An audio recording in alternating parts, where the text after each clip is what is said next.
La gnose moderne opère exactement comme l'ancienne. Elle ne combat pas l'Église de front.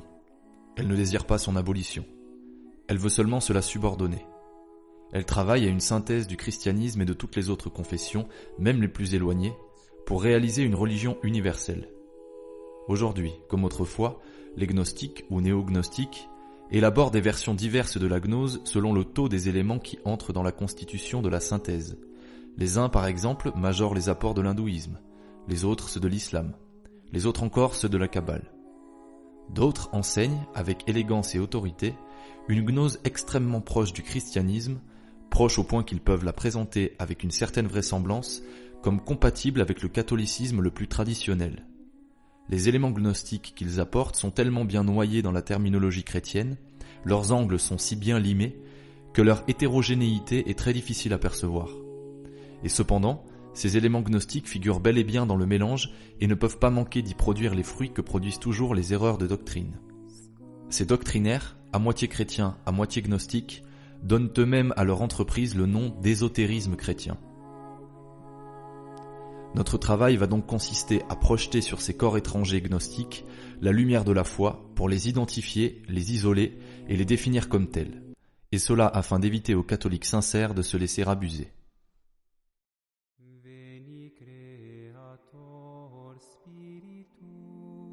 La gnose n'est pas définie de la même façon par ses amis et par ses ennemis. Les ésotéro-occultistes lui donnent traditionnellement la double définition de science et de connaissance. La gnose, nous disent-ils, est une science. C'est la science des choses divines. C'est une spéculation de l'intelligence qui associe la théologie et la métaphysique et qui tend à élucider les mystères divins. Le gnostique ne contemple pas les mystères. Il a l'ambition de les éclaircir, de les expliquer. C'est en cela qu'il est savant. Mais alors les explications qu'il donne, dans un pareil domaine, sont celles de la simple raison humaine. En tant que science, la gnose met en œuvre un véritable rationalisme religieux.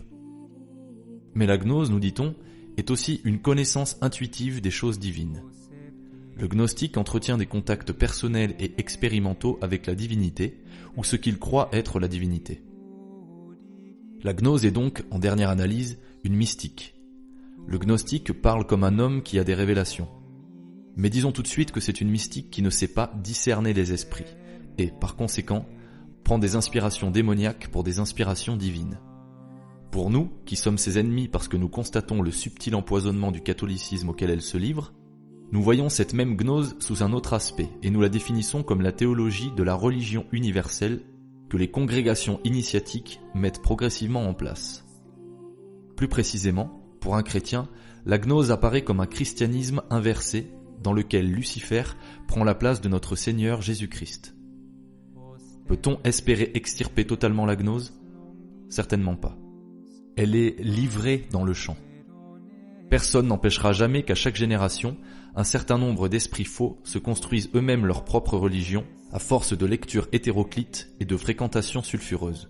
C'est un phénomène de religiosité qui est inhérent à la nature déchue et qui ne prendra fin qu'avec elle. Pour la génération qui monte, il y a une passionnante aventure à courir. L'aventure de l'orthodoxie catholique. Il faut la faire triompher. Il faut l'expliquer en montrant à la fois sa logique surnaturelle et son majestueux mystère.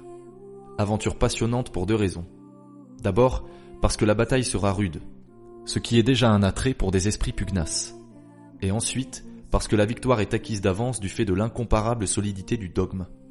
C'est le propre de la vérité que de triompher. Ayez confiance, j'ai vaincu le monde, a dit Jésus. Je suis la voie, la vérité et la vie.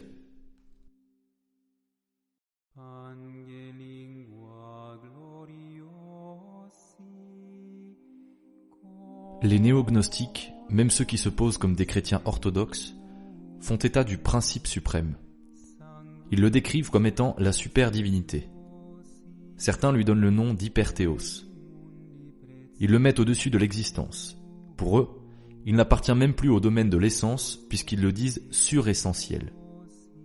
Ce principe suprême est totalement indifférencié, c'est-à-dire qu'il ne comporte aucune détermination.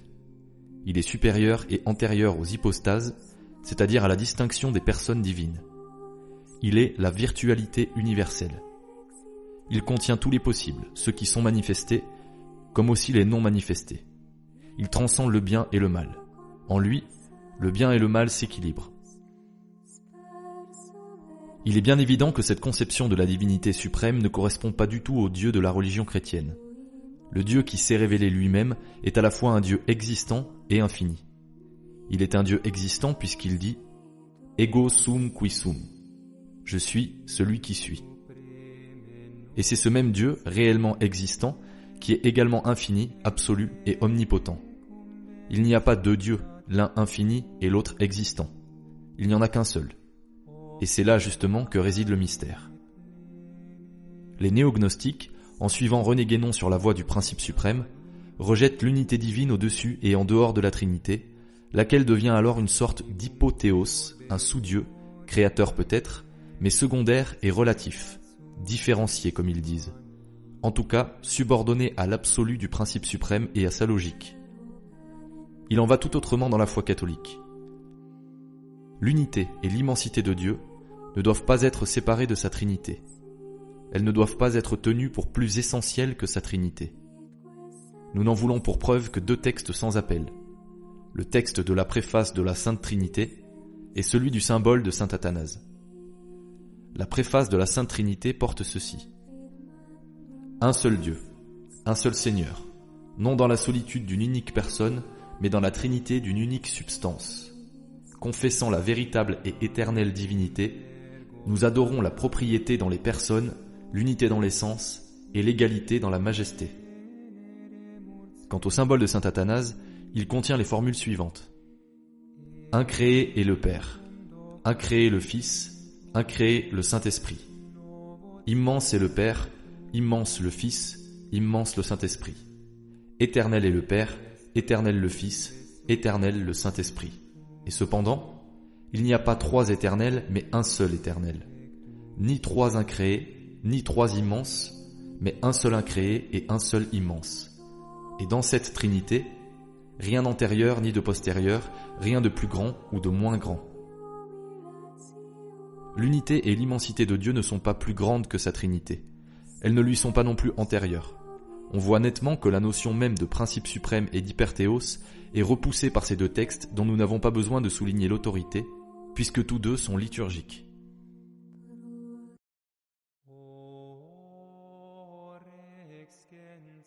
Les écrivains ésotériques ne donnent pas à l'univers le nom de création. Ils l'appellent la manifestation. Ils font de l'univers une émanation existentielle du principe suprême. Pour eux, l'univers n'a pas été créé au sens où nous l'entendons. Il est la concrétisation de l'une des virtualités contenues dans le principe suprême.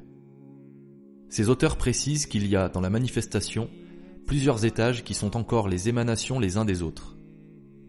Toujours selon eux, l'univers actuel aurait été précédé par d'autres manifestations en nombre illimité. Et dans l'avenir, il sera suivi par une infinité d'autres. Chacune de ces manifestations successives décrit une trajectoire entre d'une part un pôle positif spirituel par lequel il vient à l'existence, et d'autre part un pôle négatif matériel auquel il aboutit après une lente dégradation. Sorti du principe sous une forme spirituelle, chaque manifestation est le siège d'un lent processus de matérialisation. Quand la matérialisation universelle est à son maximum, il se produit une sorte d'explosion, d'anéantissement, et le cycle recommence. Chaque univers est donc comparable à une immense pulsation élémentaire, indéfiniment précédée et suivie par d'autres pulsations. C'est ainsi que l'univers vit par une succession de systoles et de diastoles. La doctrine de l'Église est très éloignée de cette gnose, et cela essentiellement pour deux raisons. 1. L'univers n'est pas émané de Dieu. Il n'est pas un écoulement extérieur de la substance divine, car dans ce cas il serait lui-même divin, ce qui équivaudrait à un panthéisme. L'univers a été créé ex nihilo. Plus précisément, Dieu l'a fait apparaître là où il n'y avait rien. De sorte qu'il existe, entre le créateur et la création, un abîme que seul le créateur peut franchir. La cosmologie chrétienne n'est pas émanatiste, elle est créationniste. 2. Les univers ne se succèdent pas indéfiniment les uns aux autres. Le monde, dans l'état où nous le voyons aujourd'hui, dit état de nature, est précaire, provisoire et préparatoire. Il sera érigé en un état définitif, appelé état de gloire, très différent de l'état actuel. La nature, bien qu'étant apte à ce changement, ne possède pas en elle-même la force de se glorifier spontanément.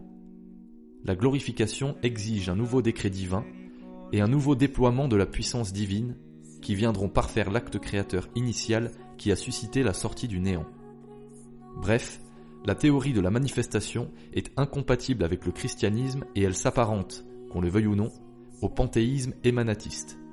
Quand nous voyons apparaître le mot manifestation pour désigner l'univers, soyons vigilants et nous ne tarderons pas à voir surgir, les uns après les autres, tous les grands thèmes gnostiques.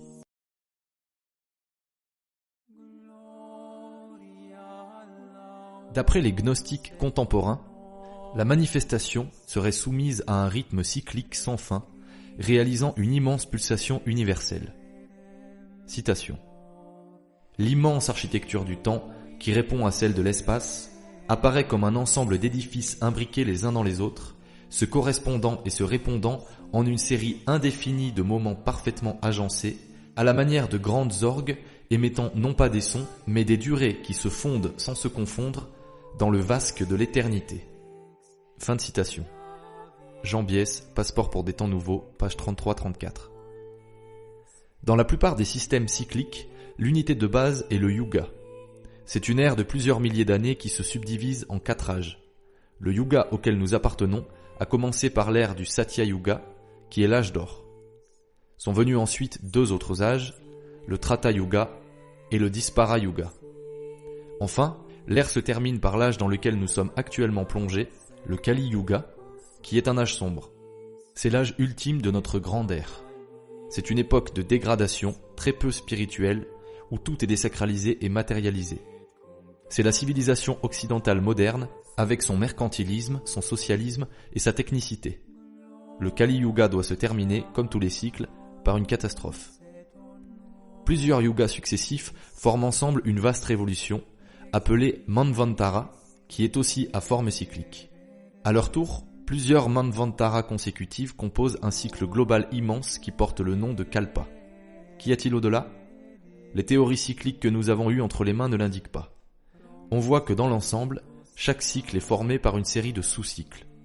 Le système général étant celui de l'éternel recommencement. Quelle est la position de la doctrine catholique en cette matière ?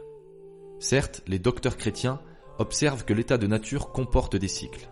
Les cycles chronologiques constituent même l'une des principales caractéristiques de l'état de nature. Les constellations sans nombre ont leur révolution. La substance vivante est animée par des pulsations régulières qui sont des sortes de cycles. On comprend que les contemplateurs de l'état de nature s'émerveillent devant cette respiration universelle et que, de leur côté, les docteurs chrétiens la reconnaissent également. Mais les chrétiens savent que la nature n'est pas faite pour durer toujours, et par conséquent, ils n'attachent pas au cycle naturel une importance absolue. La vie éternelle, que nous enseigne la foi, est un éternel présent qui ne sera donc pas la reconduction indéfinie de la nature et de ses cycles. Le royaume des cieux sera au contraire une stabilisation, un repos et une paix dans la joie. La référence à la théorie des cycles cosmiques est un des symptômes les plus probants d'appartenance à la gnose. Les écrivains, qui appartiennent aux diverses écoles ésotériques modernes, donnent le nom de moi à l'individualité humaine. Le moi est ce par quoi un individu se distingue d'un autre. Le moi, c'est plus spécialement l'homme intérieur dans la relativité de l'existence terrestre. On dit que le moi est différencié. Mais au tréfonds de ce moi différencié, ces écrivains distinguent un élément absolu et indifférencié auquel ils donnent le nom de soi. C'est un germe de nature et d'origine divine, c'est un fragment de la divinité. Le soi est dit indifférencié parce que participant à l'absolu. Au cours de l'existence terrestre, le soi est noyé dans les scories corporelles. L'homme doit passer sa vie terrestre à se spiritualiser afin de libérer le soi essentiel qui, à la mort, rejoindra l'absolu d'où il est sorti et qui constitue sa véritable nature. Le soi indifférencié se dissoudra alors dans l'absolu également indifférencié. Qu'est-ce donc que la délivrance ? C'est précisément ce retour du soi à l'absolu. C'est la libération du soi hors de la prison matérielle. Cette libération se produit après la mort quand l'âme, après avoir parcouru la série des réincarnations, quitte le samsara, la roue des choses et l'éternel recommencement. C'est par la délivrance qu'elle atteint le nirvana, qui est l'immersion dans l'absolu. La délivrance peut aussi être obtenue au cours de la vie, par les grands contemplatifs moyennant un entraînement intensif à la concentration d'esprit. C'est un des effets de l'initiation que de hâter la délivrance. Les hommes, ainsi délivrés, continuent à mener une vie apparemment normale, mais ils se sentent différents et disent qu'ils ont acquis un état supérieur et définitif. La délivrance porte aussi d'autres noms dans les écoles gnostiques. On l'appelle réintégration quand on veut faire remarquer que lors de la délivrance, le soi rejoint le principe suprême dont il était à l'origine une des virtualités. Il réintègre son absolu originel. On l'appelle encore réalisation quand on veut montrer que le moi n'est qu'illusion éphémère, tandis que l'éclosion du soi fait apparaître la seule réalité qui existe en l'homme. Lorsque dans les développements sur l'homme et sa nature, nous voyons apparaître cette terminologie, le moi, le soi, la délivrance, la réintégration, la réalisation, nous pouvons prévoir à coup sûr qu'il s'agit d'un ouvrage ésotérique. La suite ne manque jamais de le prouver. Et maintenant, que dit la saine doctrine dans tout cela ? Il suffit de se reporter au Concile de Trente et à ceux qui l'enseignent sur la justification. Ainsi, le magistère catholique ne nous parle pas de délivrance, mais de justification. L'âme chrétienne est justifiée, c'est-à-dire faite juste par la justice de Dieu, non pas de celle, dit le Concile, par laquelle il est juste lui-même, mais celle par laquelle il nous fait juste. On voit, dans la décision du Concile de Trente, les merveilleuses étapes de cette voie de la justification. Le baptême, la foi, l'espérance, la charité, les sacrements. À quelle sorte de délivrance l'âme gnostique, qui n'a de sauveur qu'elle-même, peut-elle aboutir ? Elle est véritablement dans une totale impuissance et en pleine illusion. Et si elle est sauvée, ce sera en vertu, éventuellement, de son ignorance invincible.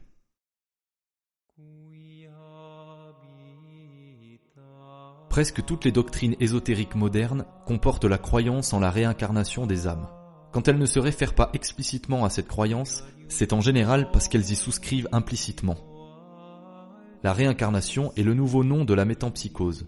On l'appelle aussi la théorie de la migration ou de la transmigration des âmes.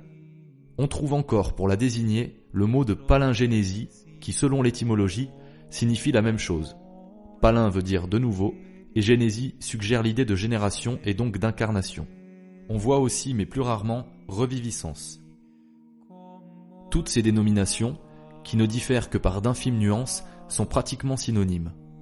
Il est donc possible d'en donner une définition commune. C'est la doctrine d'après laquelle les âmes humaines passent d'un corps à un autre. Les âmes survivent au corps, ce dont personne ne doute, et, après avoir attendu pendant un temps plus ou moins long et dans des situations diverses selon les écoles, elles reviendraient sur la terre pour animer de nouveaux corps au moment de leur naissance. On sait qu'il s'agit là d'une doctrine très archaïque. Cependant, il faut remarquer qu'elle n'est pas absolument primitive. C'est ainsi par exemple que ni les textes, même les plus anciens de la Bible, ni les premiers écrits védiques, ceux qui furent apportés en Inde par les Aryens, ne font état de la transmigration des âmes. Il est vraisemblable que cette conception a pris naissance à l'époque où le polythéisme empirique a commencé à se systématiser et à faire l'objet de théogonies plus ou moins cohérentes. Néanmoins, il est difficile d'assigner une origine précise à la doctrine de la réincarnation. Les uns disent « elle vient de l'orphisme », les autres, non sans quelques raisons, en font une théorie égyptienne. On sait également que le bouddhisme a largement contribué à la répandre en Extrême-Orient. Toujours est-il que son aire de diffusion couvre le monde entier, nonobstant l'hostilité de certains philosophes, comme par exemple Aristote, qui l'a critiqué, et la résistance que lui oppose le christianisme dès le début. Les gnostiques des 3 premiers siècles ont enseigné la métempsychose sous des formes diverses. Mais le christianisme, avec lequel elle n'est pas compatible, parvint à l'évacuer complètement d'Occident. Cette croyance n'a donc subsisté en terre chrétienne qu'en se marginalisant. Elle n'a été professée, en sourdine, que par les occultistes de toutes les époques. Au XIXe siècle, ce sont les spirites et les théosophes qui ont recommencé à l'enseigner publiquement et même à en faire l'une des pièces maîtresses de leur système. Il nous faut maintenant examiner quelles sont les différentes phases du raisonnement réincarnationniste. Faisons une première constatation. La réincarnation suppose la croyance en la survivance de l'âme après la mort. Or, un examen, même rapide, nous apprend que les partisans de la réincarnation sont presque toujours aussi partisans de la dualité de l'âme. Ils pensent tous, ou presque tous, que l'homme possède 2 âmes, un principe vital, animus ou psyché, qui est engendré par les parents, et un principe pensant, spiritus ou pneuma, qui vient de l'au-delà. Pour eux, le principe vital, à vocation végétative, meurt en même temps que le corps, ou ne lui survit que peu de temps, tandis que le principe pensant est doué d'une survivance à long terme. Les choses se compliquent encore dans les écoles qui admettent le double astral. Mais enfin, quelles que soient les écoles, il y a toujours, chez les réincarnationnistes, un principe spirituel qui survit au corps. Dans une deuxième constatation, nous remarquerons que la réincarnation est invoquée comme base de raisonnement par tous ceux qui prétendent dédramatiser la mort. Nous entendons beaucoup parler de cette dédramatisation en ce moment par ceux qui militent en faveur de l'avortement et de l'euthanasie. Manœuvres anodines, disent-ils, puisque la mort n'est pas un drame. La mort constitue seulement un changement d'état. C'est l'acquisition d'un nouvel état qui présente ses avantages et ses inconvénients, comme l'état terrestre. Or, pour dédramatiser la mort, rien de mieux que la réincarnation. Dans ces systèmes, en effet, l'âme ne quitte pas définitivement la terre et la nature. Elle est destinée à y revenir pour y suivre un processus automatique de purification successive. Il n'y a ni jugement particulier de l'âme, ni sentence immédiate de récompense ou de châtiment. Arrière ces superstitions médiévales. La science moderne de la psychologie humaine nous a réappris des notions antiques que le christianisme avait jetées dans l'oubli. D'où les innombrables livres traitant de la survie, de la transmigration des âmes et des soi-disant souvenirs de nos vies antérieures. La dédramatisation de la mort nous donne l'exemple d'un cas d'application de la théorie de la réincarnation. Mais il est temps maintenant de voir comment cette théorie est architecturée dans son ensemble. La version la plus complète de la métempsychose est celle qui est professée dans l'hindouisme. Pour l'hindouiste, l'existence terrestre est un mal. C'est un exil et une déchéance. C'est une déchéance parce que, dans l'existence terrestre, les âmes individuelles sont séparées de l'âme universelle, dont elles deviennent ainsi des fractions excentrées. Elles se trouvent temporairement hors de leur voie. Car c'est seulement dans l'âme universelle que se réalise l'être parfait, la totalité de l'essence, l'unité absolue et donc le bonheur ineffable. Les âmes, à l'état individuel, séparées qu'elles sont du centre cosmique, sont entraînées dans le tourbillon extérieur que l'on appelle le samsara et qui constitue l'immense roue cosmique. Et la loi qui incorpore les âmes individuelles à la roue du samsara s'appelle la loi du karma. Selon la loi du karma, toute action opérée par l'homme entraîne des conséquences terrestres à l'infini, comme les cercles qu'un caillou provoque en tombant dans l'eau. Les bonnes actions provoquent des conséquences libératrices, et les mauvaises actions, au contraire, consolident les liens qui assujettissent l'âme au samsara. Mais l'âme humaine est habitée par la soif de l'existence, que l'on appelle Trishna. C'est de cette soif de l'existence que vient tout le mal, puisque c'est elle qui entraîne l'âme dans l'enchaînement des conséquences de ses actions terrestres, ou karma. Comment, dès lors, mettre fin à cette chaîne des conséquences qui attache l'âme à la roue cosmique ? Il y a deux moyens. Le premier consiste à laisser s'écouler la suite des réincarnations jusqu'à ce que la somme des actes répréhensibles opérés au cours des vies successives soit compensée par celle des bonnes actions libératrices. Le second moyen est susceptible d'être utilisé dès cette vie. Il consiste à abolir en son âme la soif de l'existence par une inaction totale et par l'évacuation de toute pensée et de toute volition. L'homme interrompt ainsi la chaîne des conséquences karmiques et son âme quitte le samsara, donc aussi l'éternelle nécessité de revivre. Dans les deux cas, l'âme, ou plus exactement sa partie spirituelle, rejoint l'âme universelle dont elle n'était qu'un fragment excentré. Elle perd son individualité distincte qui a fait son malheur sur la terre et elle se fond dans le nirvana où règne l'unité absolue sans aucune distinction individuelle. On voit que dans l'hindouisme, la réincarnation appartient à un vaste mécanisme grâce auquel c'est l'âme elle-même qui opère sa propre délivrance. L'hindouisme ignore la rédemption et n'en éprouve pas le besoin, car les réincarnations opèrent une sorte de rédemption automatique. On comprend l'imperméabilité de l'Extrême-Orient à la prédication chrétienne. Nous avons vu que la métempsychose se rencontre aussi dans l'Occident méditerranéen, quoique englobée dans des systèmes un peu différents. Mais ces systèmes présentent en commun les traits suivants. 1. La métempsychose est le plus communément fondée sur le principe de la préexistence des âmes. Tous les esprits auraient été créés en même temps, les âmes aussi bien que les anges ou autres génies. Le nombre des âmes serait donc fixe, il ne saurait augmenter. 2. Puis les âmes humaines ont été soumises à une brusque projection sur la terre dans des corps charnels à la suite d'un processus et pour des raisons qui diffèrent selon les écoles. Tantôt c'est leur propre appétit qui les y conduit, tantôt, comme chez les gnostiques, c'est à la suite d'une maladresse du démiurge. Dans tous les cas, cette incarnation de l'âme est une chose néfaste pour l'âme elle-même. 3. Les âmes entrent ainsi dans la ronde de réincarnation, lesquelles, dans leur ensemble, ont une valeur expiatoire. La métempsychose constitue un système d'auto-rétribution. Elle dilue la notion de jugement jusqu'à la faire disparaître. 4. Il faut bien constater que les systèmes réincarnationnistes supposent que l'âme humaine est polyvalente, en ce sens qu'elle est capable de s'adapter à toutes sortes de corps. Dans certains de ces systèmes, elle se réincarne aussi bien dans des corps animaux que dans des corps humains, dans des plantes que dans des pierres. Les auteurs ésotériques font remarquer que l'Église n'a jamais condamné explicitement la doctrine de la réincarnation. C'est vrai, en effet, mais il y a une raison évidente à cela. La métempsychose est considérée par tous les écrivains d'Église et par le magistère comme incompatible avec l'enseignement commun concernant le composé humain. Cette incompatibilité apparaît sur 2 points de doctrine particulièrement incontestables. Première incompatibilité. La réincarnation suppose la préexistence de l'âme. Dans l'hypothèse réincarnationniste, toute âme humaine a déjà animé un autre corps dans un passé plus ou moins reculé. Or, l'Église catholique enseigne la non-préexistence de l'âme.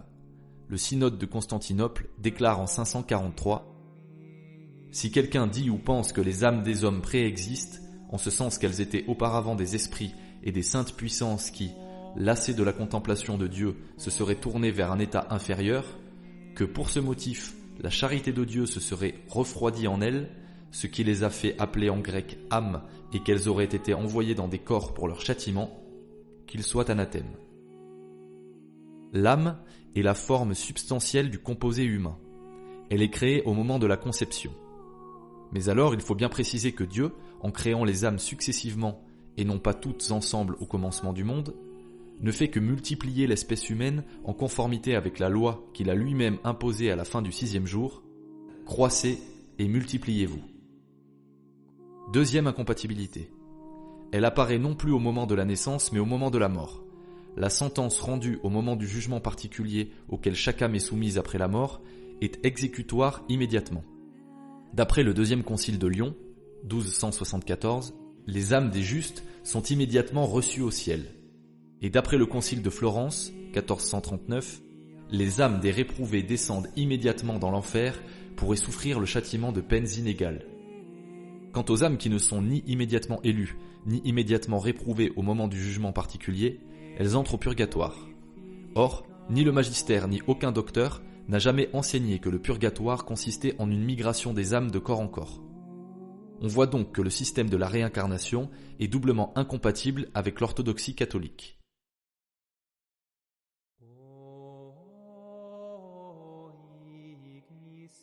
Les écrivains des diverses écoles gnostiques font souvent état d'un épisode particulier de la psychologie individuelle qu'ils nomment « illumination ». Celui qui est illuminé perçoit, comme le nom le suggère, une certaine commotion cérébrale accompagnée d'une impression lumineuse plus ou moins intense et plus ou moins subjective. Mais surtout, il contracte, sous l'effet de cette petite commotion, une mentalité nouvelle.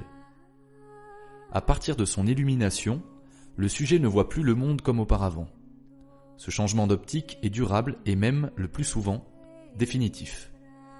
Dans certaines écoles gnostiques, on parle de l'acquisition par l'illuminé d'une influence spirituelle. Quelles sont les circonstances de l'illumination ? Elle peut être soit initiatique, soit spontanée. L'illumination est dite initiatique, on s'en doute, quand elle se produit après une cérémonie d'admission dans une société initiatique.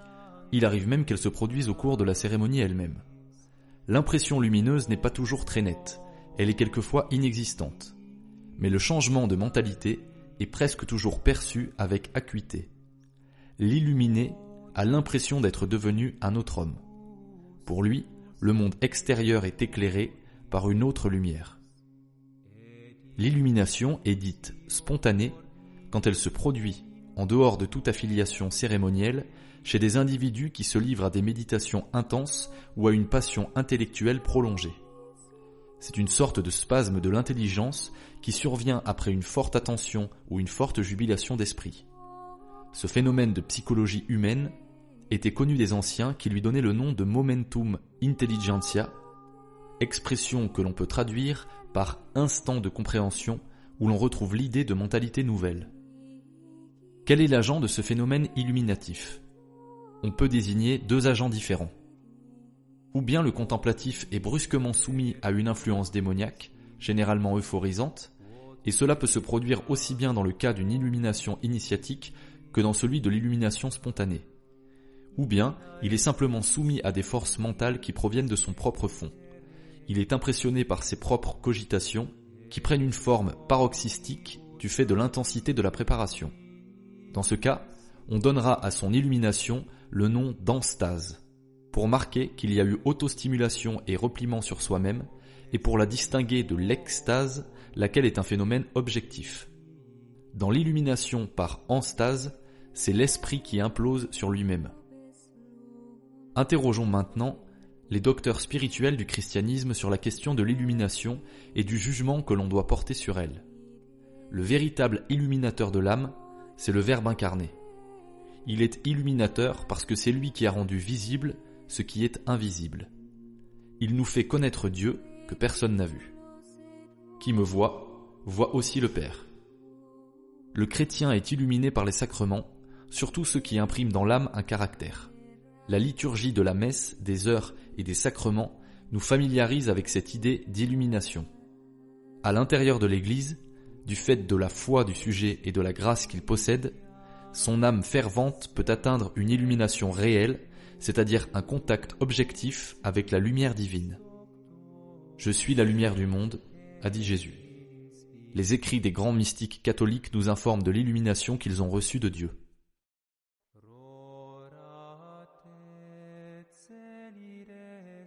Le thème de l'alchimie est très symptomatique de l'appartenance à l'école gnostique moderne. Il existe en principe deux alchimies, l'alchimie opérative et l'alchimie spéculative ou spirituelle. L'alchimie opérative a pour but la transmutation des métaux et plus particulièrement la transformation du vil plomb en or. Cette transformation compliquée, longue et aléatoire est l'une des formes de la magie. Il est indubitable qu'elle met en jeu, en même temps que certaines forces naturelles peu maniables, des forces diaboliques. L'alchimie spéculative vise un objectif spirituel. Il ne s'agit plus de transformer le métal, mais l'homme. C'est une école de vie intérieure qui a pour but de spiritualiser le moi individuel et de l'élever à la hauteur du soi métaphysique.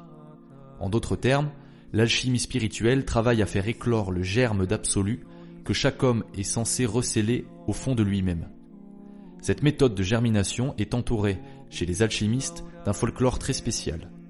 La voie contemplative de l'alchimie se présente en termes de sciences naturelles, d'astronomie et de laboratoire. On y parle de dessiccation, de solution, de distillation, de sublimation, de quintessence, mais aussi de zodiaque. Le fond de la méthode est une mystique naturaliste.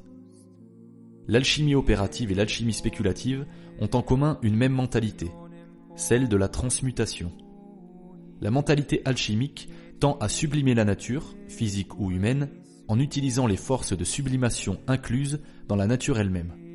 C'est pourquoi la littérature ésotérique moderne, qui adopte largement cet état d'esprit alchimique, est remplie d'allusions à la transfiguration et à l'assomption. C'est l'homme et le monde tout entier qui doivent être assomptés et transfigurés. On nous présente l'opération comme imminente et comme déjà commencée. Notons bien que la mutation alchimique de l'univers ne fait pas appel à l'intervention divine. C'est une autosublimation qui reste dans l'ordre de la nature et que l'alchimiste doit seulement aider et accélérer par des moyens d'ordre magique. S'il arrive que l'on se réfère à Dieu, c'est à un Dieu qui opère en dehors de l'Église. On peut dès lors se demander si c'est bien du vrai Dieu qu'il s'agit. Analysons maintenant cette mystique et cette mentalité alchimique à la lumière de la foi. Il ne fait aucun doute que le Créateur ait destiné la créature à être transformée. L'Écriture nous apprend qu'à la fin des temps, par un décret qui complétera et même surpassera en puissance celui de la création ex nihilo, Dieu fera toute chose nouvelle. Déjà, Isaïe avait dit, dans le même sens, « Ne vous souvenez plus des événements passés et ne considérez plus les choses anciennes. Voici que je fais des choses nouvelles, et maintenant, elles éclosent. Cet état nouveau de l'univers, c'est l'état de gloire. Certes, la nature comporte une aptitude à la glorification parce que les œuvres de Dieu se préparent les unes les autres. La nature aspire à cette transformation. Elle y aspire, mais elle est incapable de l'opérer par ses seules forces. Le décret divin et la puissance qu'il mettra en œuvre sont indispensables pour réaliser le passage à l'état de gloire. C'est Dieu qui l'opérera. C'est cette nécessaire opération divine que les alchimistes ne veulent pas admettre. Ils veulent assompter et transfigurer le monde sans la foi, sans la grâce, sans Dieu. Ils veulent devancer ces décrets. C'est une attitude typiquement luciférienne.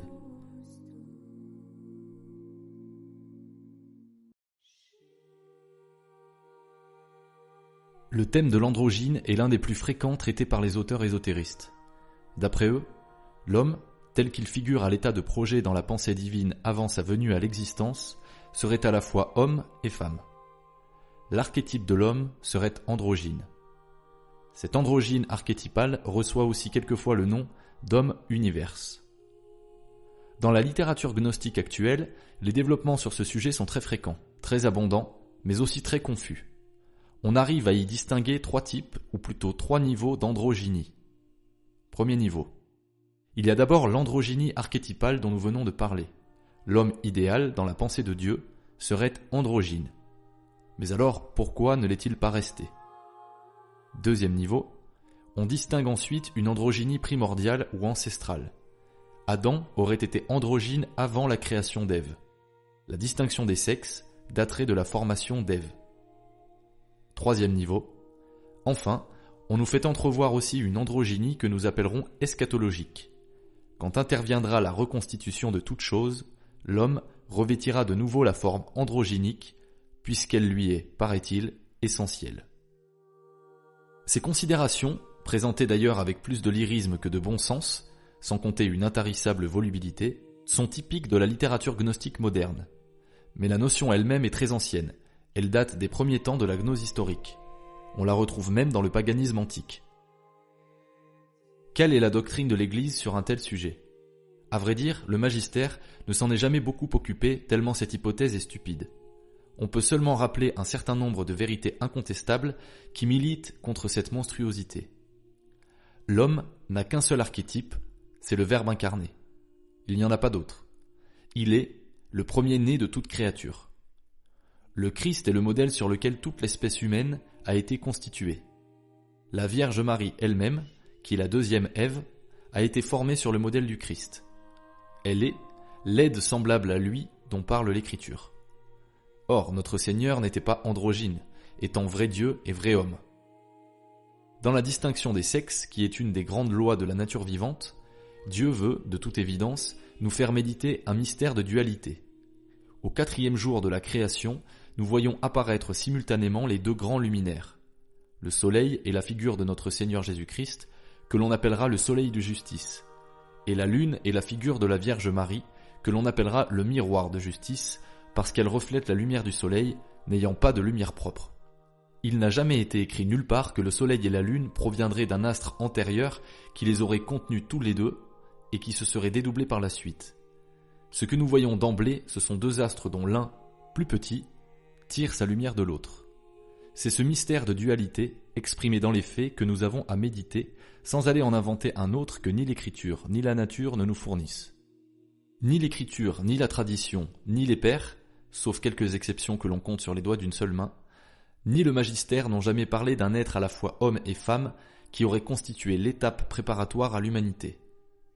En revanche, on trouve abondamment l'androgyne parmi les divinités païennes, lesquelles sont des entités sataniques selon les psaumes. Tous les dieux des païens sont des démons. Dans le monde du polythéisme, on n'a que l'embarras du choix pour trouver des ancêtres à l'androgyne.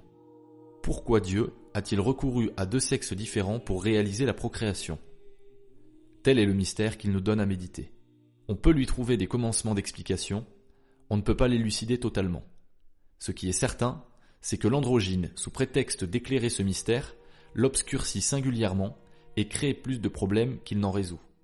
C'est une façon, pour Lucifer, de prendre dans la religion mondiale la place de Jésus-Christ. Car dans cette conception, ce serait le monstre androgynique, c'est-à-dire Satan, qui engendrerait par dédoublement le Christ et sa mère, lesquels auraient donc un ancêtre commun qui ne serait autre que Lucifer.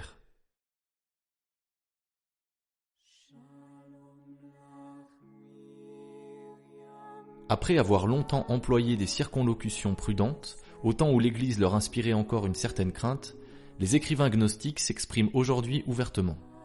Ils proclament que la gnose n'est pas autre chose que la théologie de la future et prochaine religion universelle. Seulement, la gnose n'est encore qu'une doctrine ésotérique, tout au moins en théorie, c'est-à-dire une doctrine réservée à une élite. Une élite longtemps cantonnée dans des congrégations initiatiques, mais qui va s'élargissant à toutes sortes de cercles intellectuels et universitaires, et cela dans le monde entier. Cette gnose, encore ésotérique, laisse subsister au-dessus d'elle, à la surface sociale, les religions exotériques, c'est-à-dire les grandes confessions installées, et elle se contente, pour le moment, de les unifier insensiblement, de sorte que nous n'avons pas quitté la phase du pluralisme. C'est ce pluralisme religieux que l'œcuménisme conciliaire met en pratique et en application avec une remarquable docilité. La diversité des religions établies est maintenue tant que la gnose sous-jacente n'aura pas réussi à les unifier substantiellement. Or, elle résiste à cette uniformisation parce que leur clergé, c'est bien naturel, tient à son rôle dirigeant. Il faudra pourtant en arriver un jour, sous la pression des sociétés gnostiques, à cette unification finale, c'est-à-dire à l'établissement d'une religion syncrétique. C'est par elle, beaucoup plus que par le pluralisme, que Lucifer proclamera publiquement son triomphe. Le pluralisme œcuménique n'est qu'une étape. La religion syncrétique, ce sera la gnose universelle. Quels vont être les agents de ce passage du pluralisme au syncrétisme ? Nous simplifierons et nous énumérerons seulement les trois principaux de ces agents que l'on voit si souvent apparaître comme thème de la gnose moderne. Que convient-il d'unifier dans les diverses religions du monde pour les fondre en une seule religion unique ? Il suffit d'unifier la tradition, la mystique et le symbolisme. Reprenons successivement chacun de ces agents d'unification. La tradition universelle. Les gnostiques se disent dépositaires de la tradition immémoriale, laquelle contient, à les entendre, les fidèles vestiges de la révélation primordiale. Telle est l'une, entre autres, des grandes idées de René Guénon. Cette révélation primordiale s'est transmise, nous disent-ils, dans des collèges d'initiés qui ont inspiré avec plus ou moins d'efficacité les formes religieuses exotériques qui ont pris naissance à la surface sociale et qui sont évidemment différentes d'un continent à l'autre et même d'un millénaire à l'autre. La tradition primordiale peut donc porter aussi le nom de tradition universelle parce que c'est elle que l'on retrouve avec plus ou moins de fidélité dans le fond ésotérique des grandes confessions établies. C'est en Orient, on s'en doute, que la tradition universelle se serait conservée avec la plus grande fidélité. C'est là que l'on retrouve ses formes les plus archaïques, en particulier dans les écrits védiques. Ces écrits védiques sont les 4 livres des Védas, les Upanishads, qui sont les commentaires des Védas, et enfin le Vedanta, qui est une explication métaphysique et mystique plus tardive des Védas. C'est donc en Orient de préférence qu'il faut rechercher la tradition universelle, mais sans négliger le fond ésotérique et gnostique des autres religions, où on la retrouve aussi. Les grandes religions feront un grand pas vers leur unité en cultivant leur source commune qui est la tradition universelle. Les sociétés ésotériques se chargeront de les leur faire connaître. Telle est, très schématiquement définie, la tradition universelle selon les gnostiques d'aujourd'hui. Demandons-nous maintenant quelle est la doctrine de l'Église sur ce sujet très important. Le fil de la tradition primordiale a été miraculeusement conservé par Abraham. La pièce maîtresse de cette tradition antique était l'annonce d'un sauveur qui devait venir au temps marqué. Annonce qui ne s'est finalement perpétuée intacte que dans le peuple d'Israël. Les grands jalons de cette tradition authentique sont donc Adam, Noé, Abraham et Moïse. Elle est contenue dans l'Ancien Testament et elle aboutit à notre Seigneur Jésus-Christ qui en est la réalisation étant le sauveur annoncé. Jésus-Christ procède à une révélation nouvelle, laquelle est consignée dans le Nouveau Testament et la tradition apostolique. 2 traditions sont fondamentalement en lutte sous nos yeux. Loin de véhiculer le même contenu notionnel, ces 2 traditions sont antagonistes. L'une transmet sans dissimulation la religion du vrai Dieu, C'est la tradition apostolique dans laquelle la tradition primordiale authentique est incluse tout entière. L'autre, appelée par les néognostiques la tradition primordiale, transmet, sous un travestissement de lumière, la religion ténébreuse de celui qui veut prendre la place de Dieu. La mystique universelle. Pour procéder à l'unification des religions, les hommes de la gnose cherchent aussi à uniformiser leur mystique, c'est-à-dire leur méthode contemplative. Voici comment ils s'y prennent. Ils constatent d'abord, ce qui est parfaitement exact, que l'homme est naturellement doué de facultés contemplatives et que ces facultés, on les retrouve à l'œuvre avec une grande uniformité.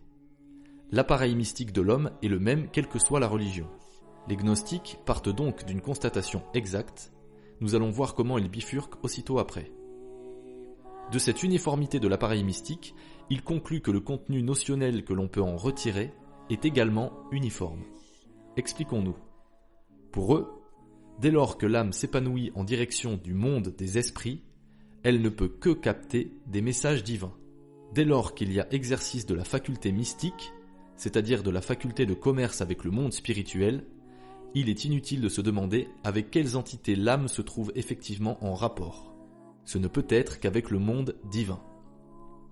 La gnose, la moderne comme l'ancienne, en conclut que toutes les religions sont entretenues par la contemplation divine. Tout mystique ne peut avoir qu'un inspirateur, c'est Dieu. Dès lors, les gnostiques s'adresseront aux chrétiens en leur disant « Vous prétendez que vos mystiques communiquent avec Dieu. Vous avez raison. Mais les mystiques de toutes les autres religions, eux aussi, communiquent avec Dieu. Toutes les religions s'équivalent dans le domaine de la contemplation. L'affirmation de l'équivalence mystique universelle est l'un des plus sûrs moyens d'unifier les religions. Voici la position catholique en cette matière. L'âme chrétienne se distingue de celle qui ne l'est pas. Elle s'en distingue essentiellement par la foi dont elle a reçu la marque au baptême. Dès lors, c'est la grâce divine qui va l'éclairer et l'instruire. L'âme non chrétienne de bonne volonté peut recevoir de Dieu des grâces adaptées à sa situation, mais elle ne parviendra pas à la contemplation du Dieu Trinité et du Verbe incarné, rédempteur de l'humanité. Les maîtres de la vie spirituelle catholique ont édicté les règles bien connues du discernement des esprits. L'une des principales est que les consolations mystiques ne doivent pas être recherchées. Il faut les goûter quand elles se présentent, mais il ne faut rien faire pour les provoquer. Or, précisément, la mystique de toutes les autres religions est faite de recettes pour provoquer la vision, l'extase, le commerce sensible avec l'au-delà. Le symbolisme universel. Voilà donc toutes les religions, y compris la religion chrétienne, unifiées par leur tradition et par leur mystique. La gnose, qui se faufile partout, va essayer de les unifier encore par leur symbolisme. À l'entendre, le christianisme n'est même pas en droit de revendiquer la singularité de son symbole. Le symbolisme chrétien se confondrait avec le symbolisme universel. Comment la gnose parvient-elle à ce résultat ? Là encore, elle va partir d'un postulat exact, puis elle déviera en cours de route. Il ne fait pas de doute que les œuvres de Dieu sont en harmonie les unes avec les autres, et que l'univers témoigne d'une universelle correspondance. Les œuvres de Dieu sont en harmonie dans l'espace puisque Dieu met de l'unité entre les diverses parties de son ouvrage. Elles le sont aussi dans le temps, puisque les œuvres de Dieu s'appellent et se rappellent. Tous les sages du monde ont pris conscience de cette harmonie et de cette correspondance universelle. La table d'émeraude, qui est le code des alchimistes, contient cette proposition fameuse. Ce qui est en haut est comme ce qui est en bas, et ce qui est en bas est comme ce qui est en haut. En souscrivant à cette maxime, la gnose moderne ne dit rien de plus que ce que disent beaucoup d'écrivains d'église.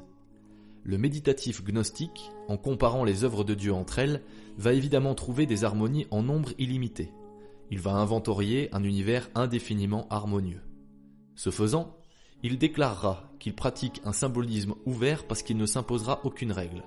Sa pensée étant cosmocentrique, il regardera l'univers comme étant à lui-même son propre symbole. Pour lui, le cosmos, dont le haut correspond au bas et en fournit le type, sera auto-signifiant. Et il choisira comme emblème de cette autocorrespondance le serpent circulaire qui se mord la queue. C'est le serpent Ouroboros, c'est-à-dire le serpent qui se dévore lui-même. Et le gnostique conclura sa méditation symbolique en demandant à l'Église de se soumettre elle aussi à ce symbolisme ouvert, universellement accepté, ajoutera-t-il. En face de ce symbolisme ouvert, quels vont être les principes du symbolisme chrétien ? C'est la constatation de l'harmonie que Dieu a mise entre les différentes parties de ses œuvres. Le penseur chrétien dira « Le ciel que nous voyons est à l'image du ciel auquel nous croyons ». Mais il ira au-delà, parce que l'axe du symbolisme chrétien n'est pas cosmocentrique, il est christocentrique. Il se préoccupe de savoir par qui et pour qui un édifice si harmonieux a été construit.